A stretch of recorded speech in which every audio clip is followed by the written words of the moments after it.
बीच आपके स्क्रीन के निचले भाग पे नेस्ले की फिगर्स आ रही हैं। मैं एक बार कुछ दिखना चाहूँगा। यहाँ पे नेट प्रॉफिट करीब 890 करोड़ रुपए का वर्सेस आई थिंक एक्सपेक्टेशन थी 877 की। तो यहाँ पे प्रॉफिट फिगर्स में थोड़ा सा पॉजिटिव डाइवर्जेंस है वर्सेस एक्सपेक्टेशन। और मुनाफा करीब 908 करोड़ से बढ़कर करीब 986 करोड़ रुपए रहा है। अप्रॉक्सीमेटली 877 करोड़ की एक्सपेक्टेशन थी यहाँ पे। तो बॉटम लाइन की फिगर जो है वो थोड़ा सा एक्सपेक्टेशन से अच्छी है, इसमें रिकवरी है। Intraday chart tick by tick chart देखें तो आप, और रेवेन्यू करीब 5104 वर्सेस आई थिंक, देखिए रेवेन्यू में एक मिस है। 5104 करोड़ रुपए का रेवेन्यू है।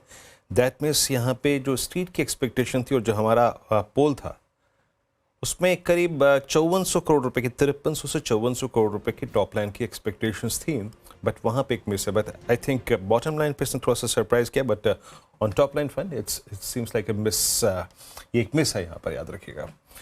अब मैं कुछ देर में इसकी बारीकियों पे आऊँगा, बस नंबर फिर नोट कर लीजिए, याद रखिएगा। निफ्टी के लिए इंट्राडे सुबह के लेवल लेके आइए फिर स्क्रीन पे एक बार, और वो है क्या, 751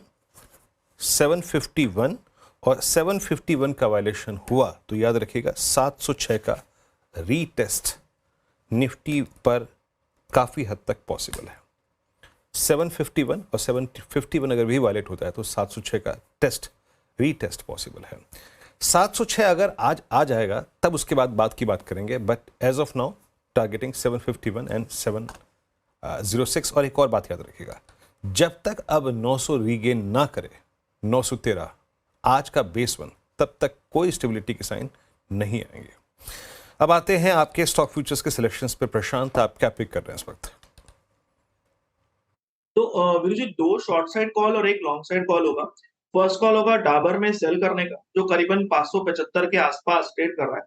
तो यहाँ पे मैं स्टॉप लॉस रखूंगा 588, 588 स्पॉट।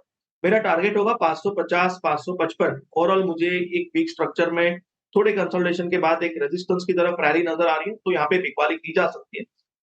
दूसरा पिक मेरा होगा यूपीएल में शॉर्ट स्ट्रक्चरल ब्रेकडाउन और वीकनेस नजर आ रहा है। यहाँ पे 575 के आसपास 574, 575 स्टॉप लॉस रख के शॉर्ट किया जा सकता है। स्पॉट लेवल्स टारगेट होगा 525, 525। और परसिस्टेंट एक मुझे डिसेंट स्ट्रक्चर रख रहा है, जो कि जो रेंज ब्रेकआउट था उसको टेस्ट कर रहा है। अगर हम उसकी करंट प्राइस देखें परसिस्टेंट की, तो करंटली जो स्पॉट है वो करीबन 5521 पे ट्रेड कर रहा है। यहाँ पे एक लो रिस्क लॉन्ग हम ले सकते हैं।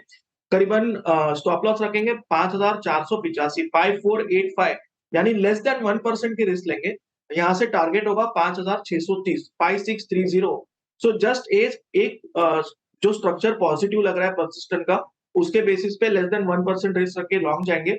बाकी 2 शॉर्ट साइड यूपीएल और डाबर, ये 3 मेरे ट्रेड्स होंगे।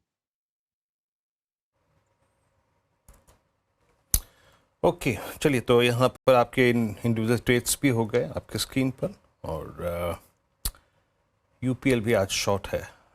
वे काम करते हैं, ब्रेक लेते हैं, और ब्रेक के बाद आपको समझाएंगे, बताएंगे, और ये थोड़ा डिस्कशन करने की कोशिश करेंगे कि आज बजाज ऑटो आखिर टॉप लूज़र है क्यों, क्या है वो माजरा कि आज बजाज ऑटो अपने, मेरे ख्याल से रीसेंट पास्ट बोलूँ तो मैं शायद इंट्राडे में इतना बड़ा fall in terms of percentage कभी बजाज ऑटो ने देखा ही नहीं था।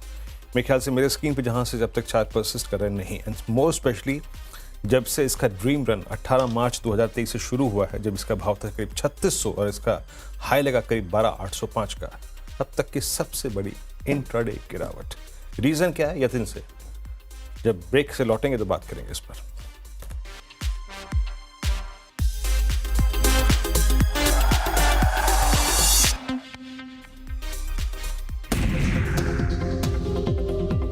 मैं 2 स्टॉक्स आज ग्रीन में लेके चल रहा हूँ। पहला है एलटीआई माइंट्री और दूसरा है एम्फेसिस। ये 2 स्टॉक्स बेसिकली रीड थ्रू है टीसीएस के नंबर्स का, वो इन दोनों कंपनियों के लिए अच्छा है।